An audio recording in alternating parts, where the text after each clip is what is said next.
Okay, so here are the final results for the other trials.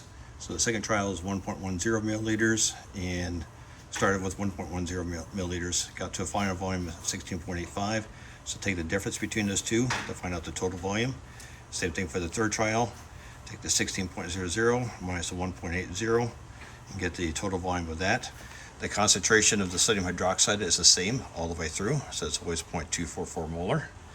And so get your total volumes and use the volume and the concentration to find out the moles for your second and third trial. And then that's going to be equal to the same number of moles of your vinegar. And then you always had 5 milliliters. So you're going to use the moles, convert that into liters. So you're going to take moles divided by liters, and that will give you the molarity. And so you're going to get the molarity for the second trial, molarity for the third trial. And then again, you're going to take the moles. And it's going to be different for each one of the trials here, times the molecular weight of the vinegar. So use that formula right there. Multiply those two values to give you the grams. So they'll tell you how many grams of vinegar that you used.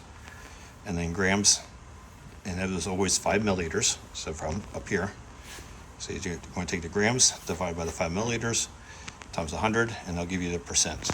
And then you can do these calculations on the spreadsheet. So you can use this setup for a spreadsheet, and then have the spreadsheet do these calculations here. All right, hope this helps.